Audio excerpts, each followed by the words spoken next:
오늘 우리에게 주신 하나님의 말씀은 마태복음 3장 1절부터 6절까지 말씀입니다. 마태복음 3장 1절부터 6절까지의 말씀입니다. 우리 말씀을 성경을 찾으셨으면 다 같이 우리 한 목소리로 하나님 말씀을 봉독하겠습니다. 그때 세례 요한이 이르러 유대 광야에서 전파하여 말하되 회개하라 천국이 가까이 왔느니라 하였으니 이는 선지자 이사야를 통하여 말씀하신 자라 일렀으되 광야에 외치는 자의 소리가 있어 이르되 너희는 주의 길을 준비하라 그가 오실 길을 곧게 하라 하였느니라. 이 요한은 낙타털 옷을 입고 허리에 가죽 띠를 띠고 음식은 메뚜기와 석청이었더라. 이때 예루살렘과 온 유대와 요단강 사방에서 다 그에게 나와 자기들의 죄를 자복하고 요단강에서 그에게 세례를 받더니. 아멘.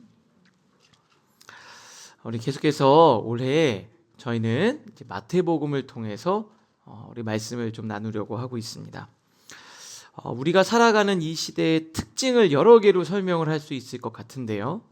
지금 우리가 살고 있는 오늘을 특징을 한 가지를 꼽으라면은 과잉이라는 단어를 꼽을 수 있지 않을까.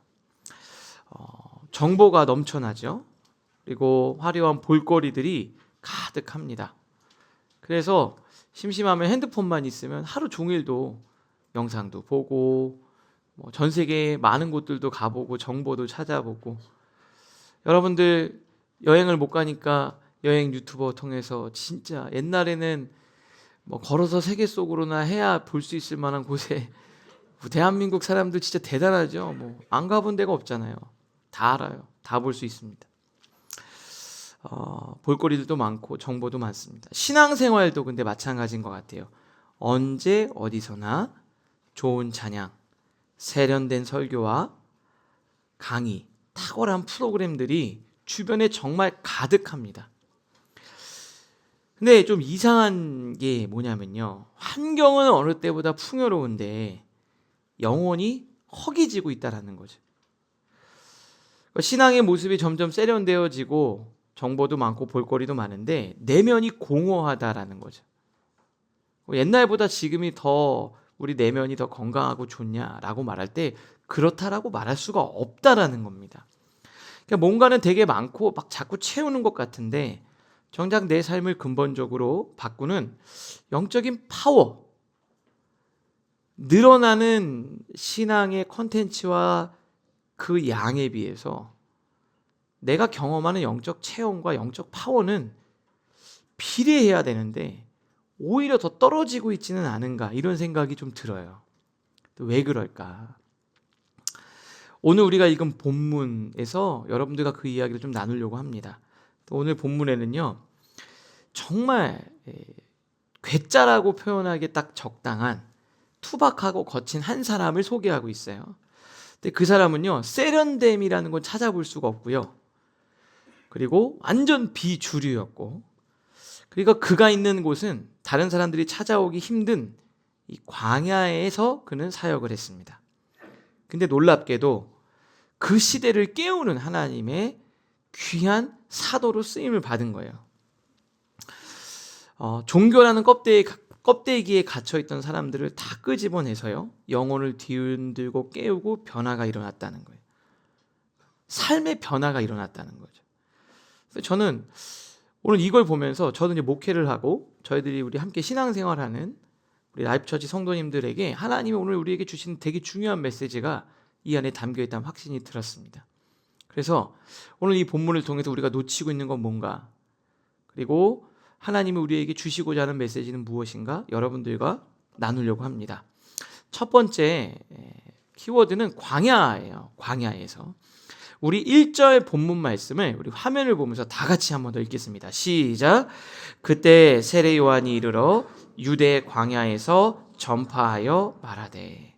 여기서 한 시대 하나님께 쓰임받고 그 세대 사람들을 심령을 뒤엎고 부흥을 이끌었던 세례 요한이 어디서 사역을 했냐면 유대 광야에서 사역을 했다라는 거예요.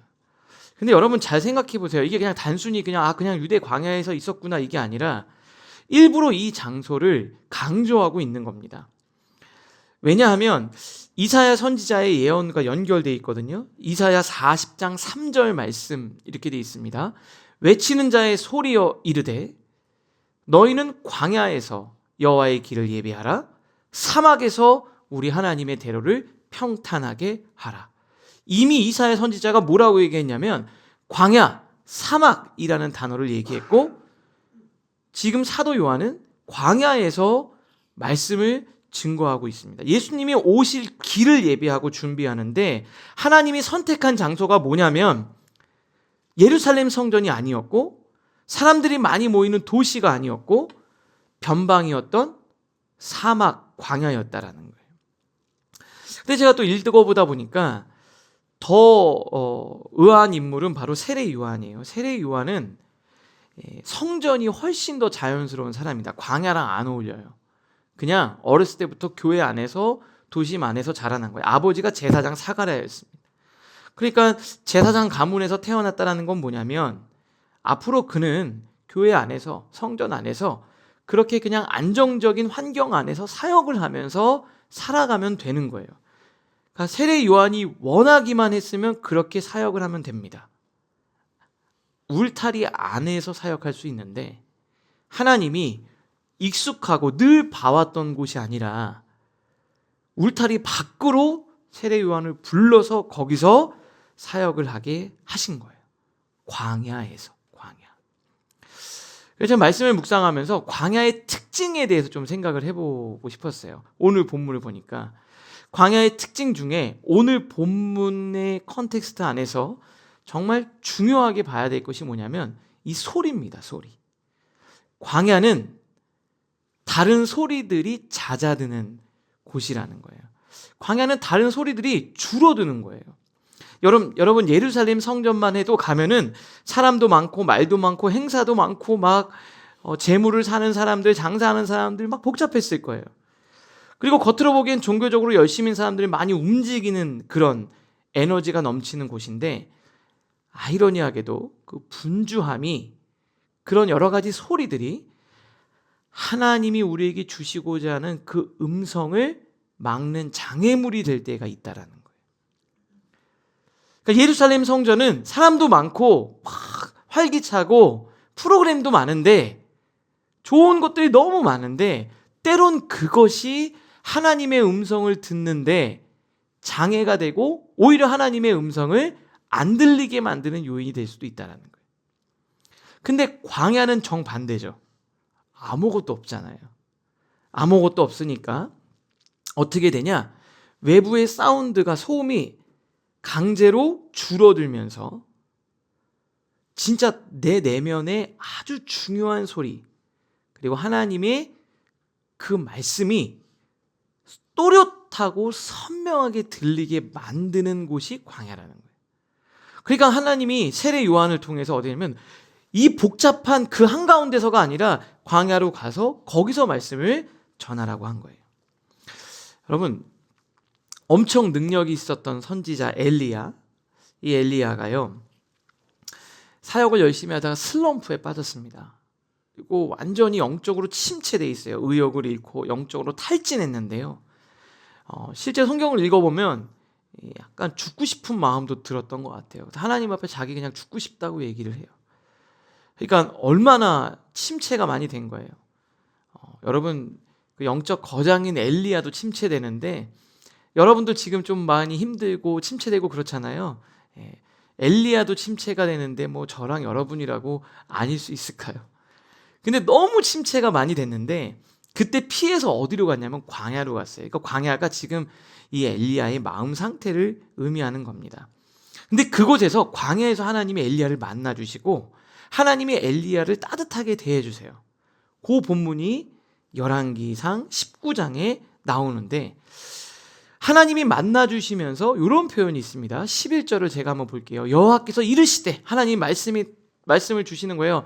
너는 가서 여호와 앞에서 산에 서라 하시니 여호와께서 지나가시는데 여호와 앞에 크고 강한 바람이 산을 가르고 크고 강한 바람이 막 산을 가르고 바위를 깨트리고 막 엄청난 역사가 일어나는데 뭐라고 되어 있냐면요. 여호와께서 계시지 아니하며. 일단 바람이 지나간 다음에 막 땅이 흔들리는 거예요. 지진이 있는데도 뭐라고 되어 있냐면 여호와께서 계시지 아니하며. 그 다음 12절에 같이 한번 읽어볼까요? 시작. 또 지진 후에 불이 붙었 그 가운데 여호와께서 계시지 아니하더니 불 후에 세미한 소리가 있는지라. 여러분 잘 보면 지금 낙심한 엘리야를 회복시키시는데 엄청 크고 화려한 기적을 동원하지 않았다니까. 이게 중요한 거예요. 눈에 보이는 엄청난 이벤트 그리고 화려한 기적, 엄청 큰 소리로 압도한 게 아니고요. 도리어 큰 소리나 어떤 이벤트가 일어날 때는 하나님이 음성이 들리지 않았고 계시지 않았다라는 것을 반복하고 있어요. 파격적인 소음이 다 지나가고 난 다음에요. 정적만이 흐르고 있는 그 광야에서 비로소 세미한 하나님의 음성이 들리기 시작했다라는 거예요. 여기 너무 중요한 것 같아요. 오늘 여러분들에게 드리고 싶은 메시지가 바로 이거예요. 하나님은 여러분을 더 큰 자극으로 여러분을 끌어당기시는 분이 아닙니다. 하나님은 엄청나게 큰 소리로 여러분을 누르시는 분이 아니에요. 오히려 하나님은요, 어떻게 하시냐면 주변에 있는 소리를 줄여서 하나님의 음성이 더 선명하게 들리게 해주시는 분이라는 거예요. 여러분이 신앙생활을 하면서 우리가 그런 생각이 들죠. 내가 지금 좀 어렵고 힘들고 내가 좀 다운된 것 같으니까 자꾸 어떻게 해요? 좀 더 강력한 사운드가 들리는 집회 현장이나 좀 더 파워풀하게 기도하는 기도원이나 뭔가 사역에서 이게 뭔가 잘 분위기가 안 사니까 어떤 이벤트나 그런 게 아니라 때로는 하나님이요. 주변에 있는 소리들을 다 줄이시고 우리에게 주신 하나님의 메시지의 주파수를 맞춰서 그 하나님의 음성이 더 선명하게 들리도록 우리를 인도하신다는 거예요. 하나님은 종종 더 큰 소리나 더 큰 자극이 아니라 외부의 소음을 줄이고 외부의 자극을 줄이는 광야로 우리를 불러오셔서 우리를 만지시고 터치하신다는 거예요. 오늘 한번 여러분도 잘 생각해 보세요. 하나님의 음성이 왜 안 들리는가? 두 번째 제가 이제 광야를 생각해 보니까 광야의 특징이 있는데요. 선택지가 계속 줄어드는 것 같아요. 사운드도 줄어드는데 내가 쓸 수 있는 카드가 막 하나씩 없어지는 곳이 광야라는 생각이 들었어요. 여러분 도시에는 어때요? 사람도 있으니까 막 이 사람한테 물어보기도 하고 저 사람 물어보기도 하고 광야 가면 아무도 없어요. 내가 할 수 있는 선택지들이 없어지는 거예요. 마치 팔다리가 다 잘린 것 같은 상황이 되는 거예요. 그러면서 내가 주도적으로 할 수 있는 것이 없죠. 어떻게 됩니까? 너무나도 무기력하게 그냥 하나님만 바라볼 수밖에 없는 거예요. 내 능력이 철저히 무기력해지는 겁니다. 여러분 히브리서 11장 8절에 제가 청년 사역하면서 가장 제가 많이 붙들었던 구절인데 히브리서 11장 8절에 이렇게 얘기합니다. 믿음으로 아브라함은 부르심을 받았을 때 순종하여 장래의 유업으로 받을 땅에 나아갈새. 노란색 부분만 읽어보겠습니다. 시작. 갈 바를 알지 못하고 나아갔으며. 제가 어느 날 큐티를 청년 사역하면서 큐티를 하는데 이 본문을 읽다가 갈 바를 알지 못하고 나갔다. 여기에 제가 딱 마음이 꽂혔어요. 믿음의 조상 아브라함도 자기가 뭘 하고 있는데 뭘 하고 있는지 모르면서 그 사역을 했다는 걸 제가 그랬거든요. 나 잘하고 있나? 아니 뭘 하면 어려운 일도 있고 일도 안 되고 막히고 아니 제가 뭘 하려고 하는데 마치 광야에 있는 것처럼 모르겠는 거예요. 어느 날은 제가 이렇게 하면 너무 좋을 것 같아서 막 열심히 했더니 오히려 그게 역효과가 나서 청년이 막 시험을 들어요. 그래서 제가 얼마나 힘들겠어요. 또 막 열심히 사역했는데 그게 제가 또 잘못하기도 하고 어느 날은 또 잘 되는 것 같다가도 좀 어려운 일도 있고 그럼 제가 무슨 생각이 들었냐면 내가 지금 잘하고 있나 내가 모르겠는 거예요. 도대체 내가 뭘 해야 되는지. 근데 아브라함 믿음의 조상 아브라함인데 믿음의 계보가 나오는데 옛날에 그 어렸을 때 불렀던 교회 학교 찬양도 있잖아요. 믿음의 조상 아브라함 뭐 이거 있잖아요. 그 믿음의 조상 아브라함도 자기가 뭘 하면서 뭘 하고 있는지 몰랐다고? 그래서 영어 성경을 봤어요. 그랬더니 이렇게 돼 있는 거예요. He did not know. 몰랐다는 거예요. Where he was going. 자기가 가고 있는데 가면서도 나 지금 어디로 가고 있는겨. 몰랐다는 거예요. 근데 그게 마치 청년의 때 우리의 모습과 같은 거예요. 여러분도 그렇죠. 지금 잘 가고 있나? 네, 지극히 정상인 줄로 저는 알고 있습니다. 모르는 거예요. 여러분이 어떻게 알아요? 제가 아까도 우리 청년 만났는데 진로 때문에 고민이 너무 많대요. 자기가 뭘 해야 될지 모르겠다. 그게 정상이다. 목사님도 몰랐다. 그리고 사실 엄마도 여기 계신 우리 작년 우리 선배들도 여러분들한테 인생은 말이야 얘기하지만 사실 이분들도 지금 잘 몰라요. 본인들도 지금 잘 가고 있는지 모르는 거예요. 근데 중요한 게 있습니다. 왜 하나님이 아브라함한테 여기하고 지점을 딱 찍어주지 않았냐는 거예요. 그러면 편하잖아요. 나도 편하고 하나님도 편하고. 가다가 어려운 일이 생기면 뭐라 그러죠?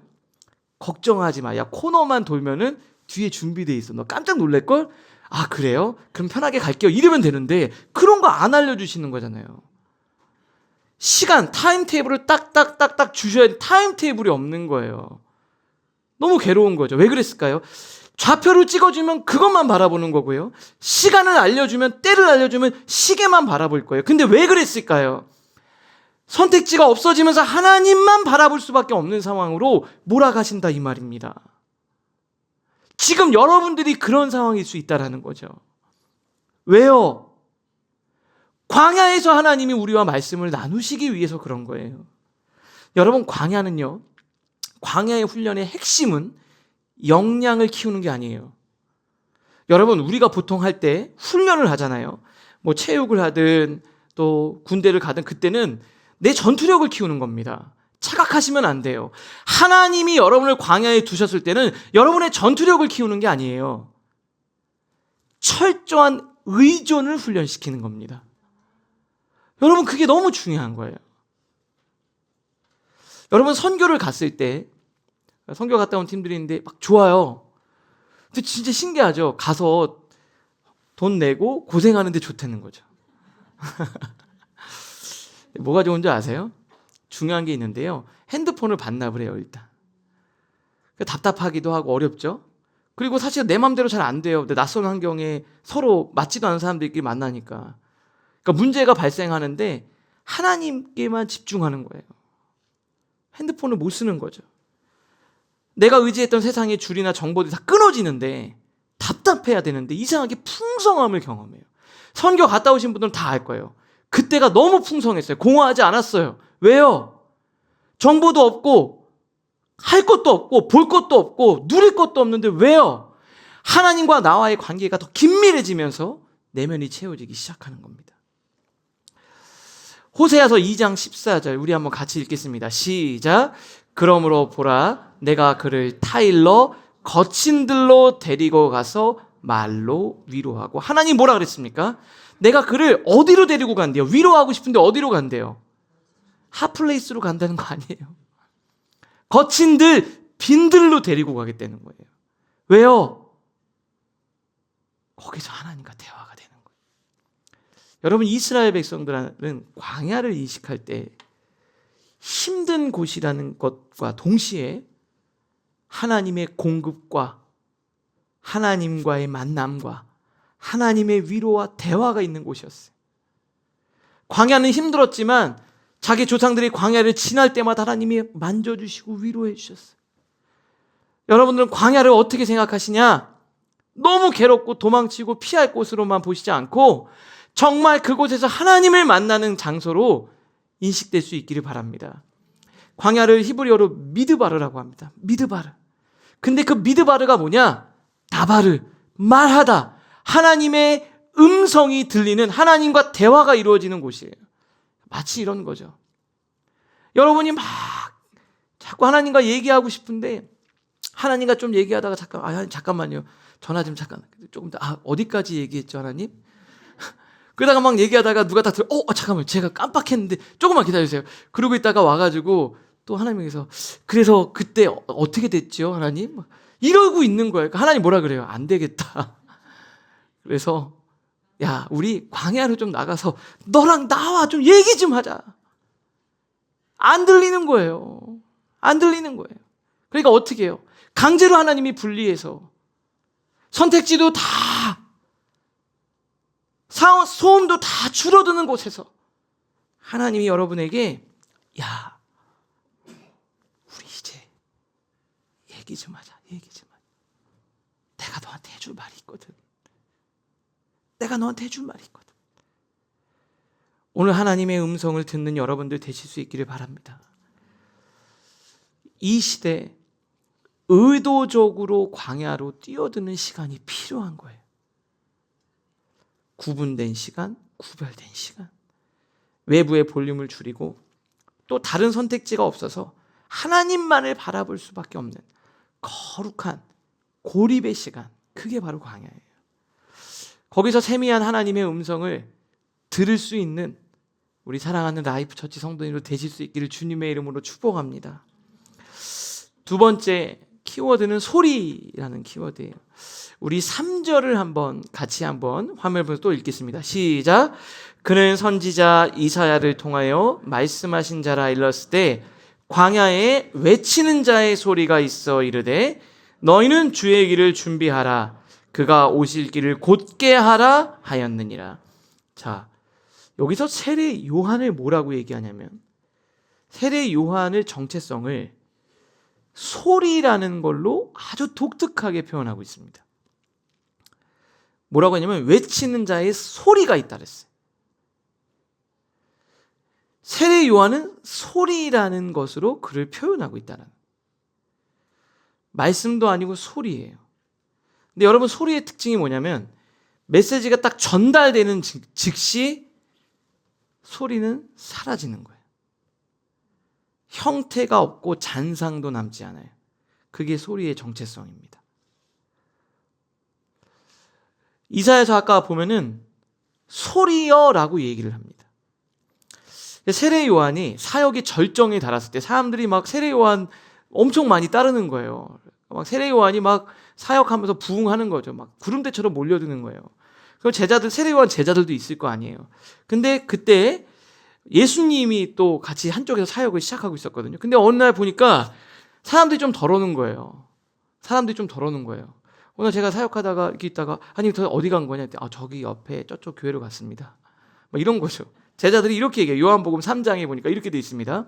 그들이 요한에게 가서 이르되, 제자들이요, 랍비여, 선생님, 옛날 선생님과 함께 요단강 저편에 있던 그분이 바로 다음 주에 나눌 예수님이 세례를 받았다는 걸 얘기하는 거예요. 예수님, 그분이 증언하시던 이가 세례를 베풀며 사람들이 다 그에게로 갑니다. 이러다가 저희가 지금 우리한테 왔던 사람들이 다 저쪽으로 빼앗기게 생겼습니다. 이렇게 얘기를 해요. 그랬더니 27절에 요한이 이렇게 얘기합니다. 요한이 대답하여 이르되 만일 하늘에서 주신 바가 아니면 사람이 아무것도 할 수 없다. 거기에 능력이 나타나는 건 하나님이 능력을 주셨기 때문이다. 그러면서 당연한 거다, 괜찮은 거다 얘기하고요. 이렇게 얘기를 합니다. 28절에 내가 말한 바 나는 그리스도가 아니다. 내가 말하지 않았냐? 나는 그리스도가 아니다. 그의 앞에 보내심을 받은 자다. 나는 준비하는 사람일 뿐이다. 너희들이 그걸 말해줘야 된다. 너네들 신경 쓰지 마라. 그러면서 29절 우리 같이 한번 읽어볼까요? 시작. 신부를 취하는 자는 신랑이나 서서 신랑의 음성을 듣는 친구가 크게 기뻐하나니 나는 이러한 기쁨으로 충만하였노라. 뭐라 그러죠? 아니, 신부를 취하는 건 신랑이야. 난 신랑 친구인데 신랑이 오면 그 신랑이 신부를 취함으로 내가 기뻐해야 되지 않겠냐? 우리 주님이 예수 그리스도께서 하나님의 약속가 나타나는데 우리한테 몰려들었던 사람들이 저기로 간다 그래서 그게 내 마음을 전혀 불편하게 하지 않는다. 기쁘다는 거예요. 그러면서 아주 유명한 구절이죠. 그는 흥하여야겠고 나는 쇠하여야 하리라. 소리라는 인식을 갖고 있었어요.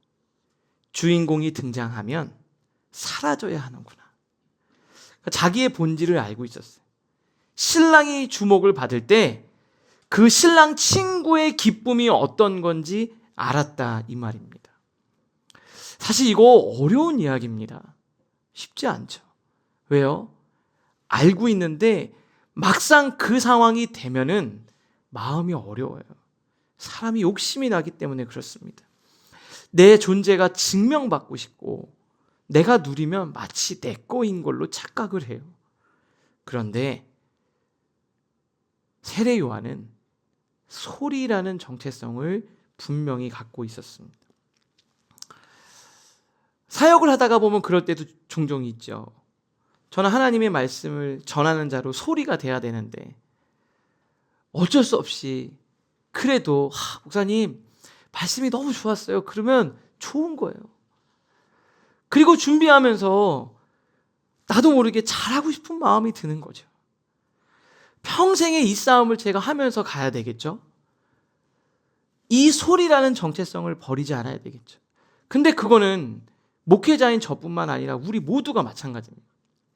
여러분도 사역을 하고 무언가를 할 때 때로는 지금 청년들은 괜찮을 수도 있겠죠.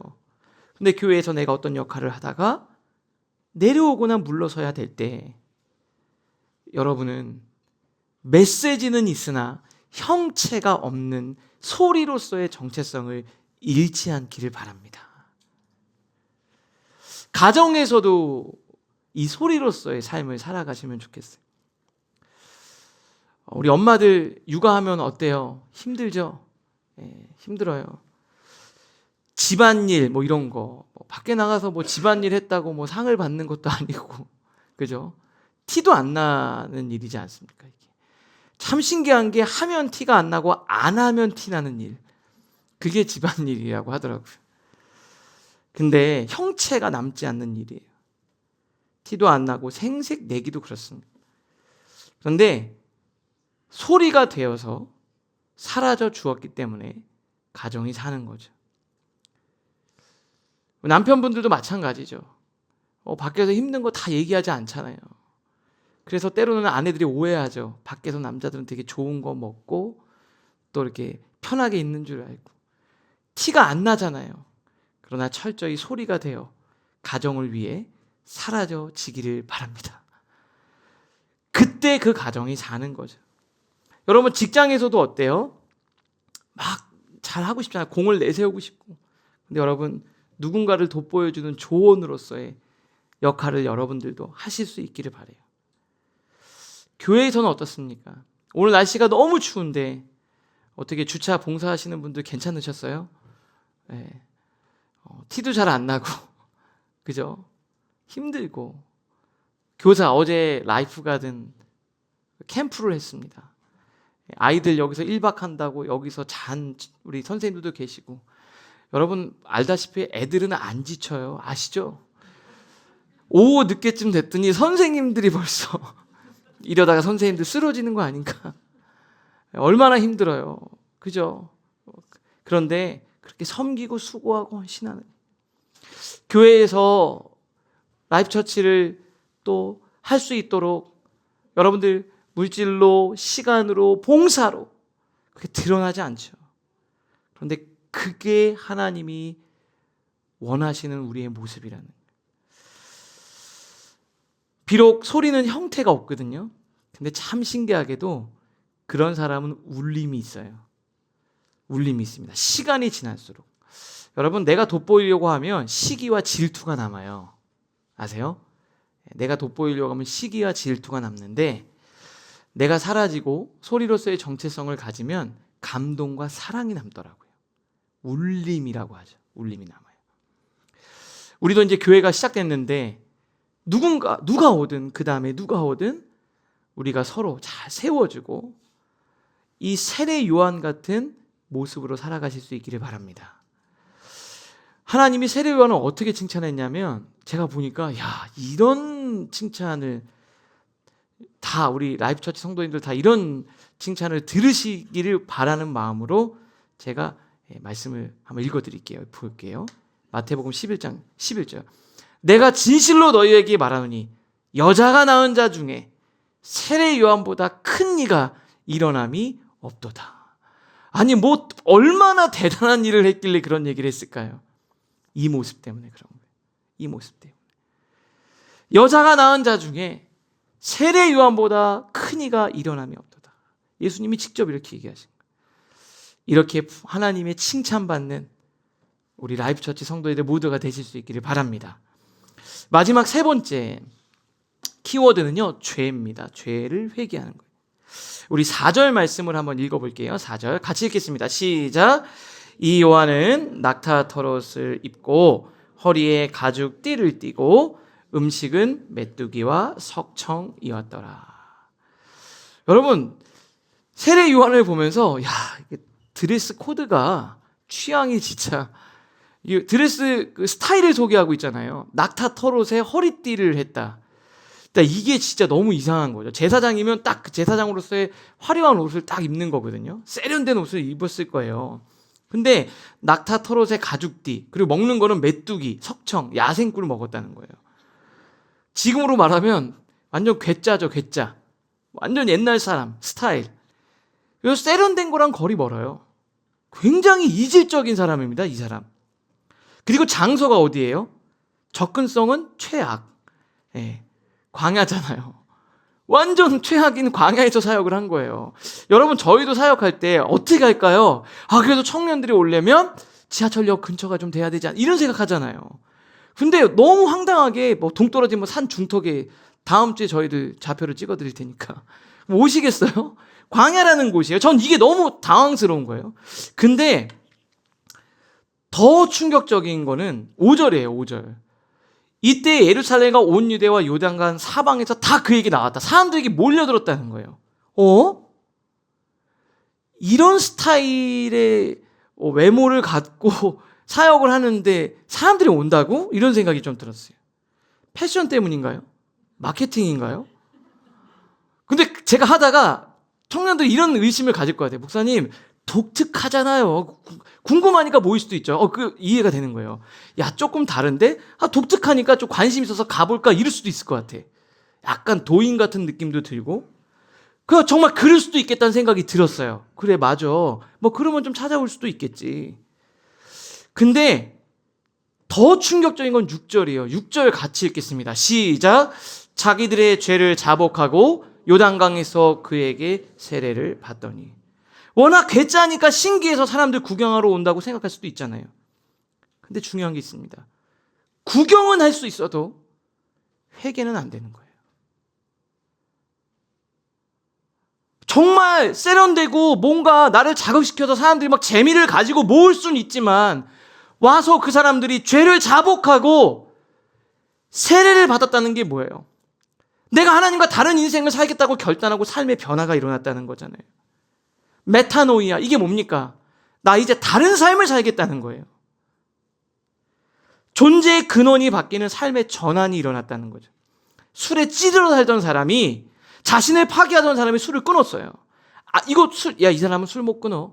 근데 세례요한 말씀 듣고 예배를 드리다 보니까 술이 끊어지는 거예요. 사람 다 깜짝 놀란 거죠.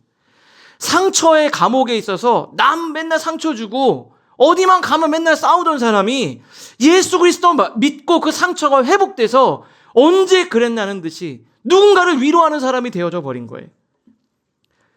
너무 지독하게 이기적인 사람이 있어요. 손해는 하나도 안 보려는 사람이 있어요. 그런데 희생하고 인내할 줄 알고. 이 사람은 무슨 일만 터지면 도망가. 책임은 안 져. 집에서 문제가 터지면 남편이 책임 안 지고 아내 보고 미루고 자기가 도망치던 사람이 어느 순간 가정을 책임지는 가장이 되어져요. 기도로 맞서고 새 사람으로 바뀌는 거예요. 여러분, 이게 단순히 스타일이나 호기심이나 그 사람이 굉장히 독특한 사람이어서 구경꾼들이 모여서 일어나는 일이라고 얘기 생각을 하시나요? 외적인 매력이나 세련된 분위기는 이거 절대 만들 수 없습니다. 제가 이거 말씀을 보면서 뭘 깨달았냐면요. 사람을 모으는 거는 트렌드와 스타일로 가능할 수 있어요. 사람을 모으는 건 그걸로 가능할 수 있어요. 그런데 사람을 회개시키는 건 그거로 불가능한 겁니다. 진리만이 사람을 회개시킬 수 있어요. 세련된 환경이 사람들을 일시적으로 기분 좋게 할 수 있지만 사람의 영혼을 근본적으로 깨우는 것은 하나님의 말씀이고 세례 요한 안에 있었던 성령의 능력이었다라는 거예요. 사람을 모으는 것과 사람이 변하는 것은 완전히 다른 일이라는 거예요. 저는 우리 교회가 이런 교회가 될 수 있기를 바랍니다. 사람을 끌 수는 있어도 껍데기로 알맹이가 없으면 그 사람이 변화되지가 않는 거예요. 요한은 광야의 거친 소리였어요. 그런데 그 말씀이 그의 심령을 살리기 시작했어요. 요한이 자기를 완전히 비웠고 그 안에 성령이 임했기 때문에 그래요. 라이프 처치가 저는 그런 교회가 되기를 바라요. 한번 가볼까? 와서 하나님을 체험하는 거죠. 변화되는 거죠. 복음에 진짜 울림이 있어서 여러분들 안에 삶의 변화가 일어날 수 있기를 주님의 이름으로 축복합니다. 참 신기하죠. 저는 이 말씀을 묵상하면서 저희 어머니가 해주셨던 이야기가 지금도 늘 생각이 나요. 저는 사실은 조금 어머니랑 다른 그런 목회를 하고 싶었던 것 같아요. 맨날 기도하고 맨날 신방하고 그래서 저는 좀 다르게 하고 싶었는데 저희 어머니가 저한테 늘 그러셨어요. 야, 따뜻한 목사, 친절한 목사, 예의 바른 목사, 지적인 목사. 근데 우리 어머니 돌아가실 때 유언이 그거예요. 우리 신 목사는 성도들이 오늘 죽을 것 같은 심령을 가지고 왔을 때 살리는 목사가 되라. 근데 그 살리는 목사가 되려면 네 안에, 너 안에 예수 그리스도의 그 성령의 능력이 있어야지 살리는 거야. 여러분, 오면 좋죠. 성도들 많이. 근데 더 중요한 건 이 안에서 진정한 삶의 전환과 회복이 일어나기를 주님의 이름으로 축복합니다. 우리 교회가 그런 교회가 될 수 있도록 여러분들 기도해 주세요. 매 예배 시간마다 하나님을 체험하고 경험하는 교회가 될 수 있도록. 오늘 말씀을 쭉 묵상하다 보니까 세례 요한의 이 모든 메시지는 딱 하나의 목적이 있었어요. 그게 이사야서 40장 3절과 4절인데요. 외치는 자의 소리여. 이르되 너희는 광야에서 여호와의 길을 예비하라. 사막에서 하나님의 대로를 평탄하게 하라. 하나님의 길을 준비하는 거예요. 여러분, 모두가 다 자기만의 그 오랜 삶을 살면서 나온 내 생각의 내면의 길이 있어요. 여러분, 생각의 길이 있어요. 그러니까 대화하다 보면 알잖아요. 이상하게 내가 얘기를 했는데 이게 잘 전달이 안 되는 거 있잖아요. 그죠? 오래 살다 보면 알잖아요. 그렇게 같이 한 집에서 있어도 내가 얘기한 걸 남편이 무슨 말인지 못 알아듣고 남편 얘기가 잘 안 되잖아요. 왜 그럴까요? 이 안에 길이 있는 거예요. 내 마음의 길, 생각의 길, 삶의 길이 오래도록 잡혀진 굳어진 길이 있는 거예요. 그런데 그 길을 다 하나님이 오시는 왕의 대로로 바꾸는 거예요. 지금 우리가 사역하는 그 일도 마찬가지입니다. 이미 나버린 길이 있으니까 말씀이 안 들리는 거예요. 좋은 말씀을 들어도 삶이 바뀌지가 않는 거예요. 근데 이게 마치 견고한 진과 같아요. 이게 깨지는 거예요. 우리가 마태복음을 준비하면 이제 주님이 오시잖아요. 와, 주님이 오시는구나. 그게 아니라 주님이 오실 길을, 우리 마음의 길을 내는 거예요. 오늘 여러분들 안에 너무 오랫동안 가둬서 내 고집이 있잖아요. 내 생각이 있잖아요. 여러분들 말씀을 들으면서 다 그러실 거예요. 너무 많이 들었고 아는 내용. 어떤 경우는 들으면서도 그러잖아요. 아니야. 내 생각이 있잖아요. 그게 깨지는 거예요. 견고한 진, 고집, 아집, 경험. 그러다 보니까 말씀을 내 생각을 강화시키는 도구로 쓰는 거죠. 말씀이 나를 끌어가야 되는데 내가 말씀을 갖다 붙이고 있잖아요. 오늘도 우리 안에 말씀이 다 여러분을 끌고 갈 수 있도록 견고한 진이 다 부서지고 정말 높아진 것은 낮아지고 패인 것은 메워지고 굽어진 것은 똑바로 돼서 오늘 하나님의 말씀이 여러분의 마음의 대로에 다 주님이 그 말씀 가운데 다 들어가는 은혜가 있기를 주님의 이름으로 축복합니다. 오늘 주님 만나고 가셔야죠. 여러분도 오늘 주님 만나고 가셔야죠. 이 추운데 여기까지 오셨잖아요. 그죠? 그렇지 않습니까?